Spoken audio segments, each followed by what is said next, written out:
తూర్పుగోదావరి జిల్లా నిడదవోలు మున్సిపాలిటీ 60వ వజ్రోత్సవ వేడుకలలో మంత్రులు పొంగూరి నారాయణ, కందుల దుర్గేష్ పాల్గొన్నారు. ఈ సందర్భంగా 131 కోట్ల వ్యయంతో పలు అభివృద్ధి పనులకు శంకుస్థాపన చేశారు.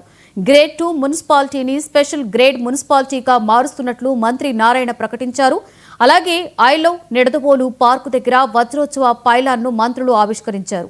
ఈ సందర్భంగా నిడదవోలు అభివృద్ధిలో కీలక పాత్ర పోషించిన మాజీ చైర్మన్లు, కౌన్సిలర్లను ఘనంగా సన్మానించారు. ఆ తర్వాత సాంస్కృతిక శాఖ సంచాలకులు మల్లికార్జున రచించిన నిడదవోలు చరిత్ర పుస్తకాన్ని మంత్రులు ఆవిష్కరించారు. ఈ కార్యక్రమంలో నిడదవోలు కూటమి నాయకులు, కార్యకర్తలు, ప్రజలు పాల్గొన్నారు. 4 నుంచి 19 వరకు కూడా చాలా అద్భుతమైనటువంటి కార్యక్రమంగా రాష్ట్ర వ్యాప్తంగా ప్రారంభించినటువంటి విషయంలో నారాయణ గారు కూడా ఇన్స్ట్రుమెంటల్గా ఉన్నారు.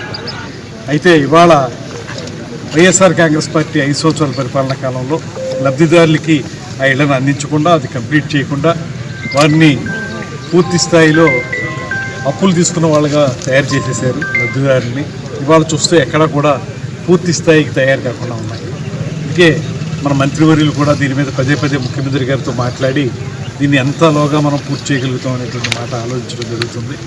జూన్ కల్లా ఇవన్నీ తయారు చేయాలనేటువంటి ఆదేశాలు కూడా ఇప్పుడే మంత్రి గారు అధికారులందరికీ ఇచ్చారు. ఇక్కడ కూడా ఇప్పుడు ముందు ఈ బుష్ క్లియరెన్స్ చేయించి ఇవన్నీ చేసిన తర్వాత ఇమీడియట్గా 3-4 తారీఖుల కల్లా మళ్ళీ కార్యక్రమం ఇళ్ళు పూర్తి చేసే కార్యక్రమం ప్రారంభించమని అధికారులకు ఇప్పుడే మంత్రి గారు కూడా ఆదేశించడం జరిగింది. ఒక నమ్మకం ఇవాళ ఏర్పడుతుంది అందరికీ కూడా. ఏదైతే టిట్కో ఇళ్ళు పట్టణ ప్రాంతాల్లో ఉన్నటువంటి ప్రజలకి ఉపయోగపడతాయనేటువంటి నమ్మకంతో ఆ రోజున తెలుగుదేశం ప్రభుత్వం ఇచ్చిందో దాన్ని మళ్ళీ పట్టాలెక్కిస్తున్నారు, మళ్ళీ తిరిగి వస్తాయనేటువంటి మాట మంత్రివర్గ సమావేశంలో కూడా ఆ విషయాన్ని చర్చించడం జరిగింది. జూన్కి ఇవన్నీ తయారు చేసే విధంగా ఒక కార్యాచరణను ఏర్పాటు చేస్తున్నారు. ఆ ప్రకారంగా మన నిడదవోలు పట్టణానికి సంబంధించినటువంటి ప్రమాణం 1150 ఇళ్లను కూడాను ఇక్కడ పూర్తి చేసి త్వరలోనే ప్రజలకు అందించే కార్యక్రమాన్ని ఏర్పాటు చేయాలని మూడవ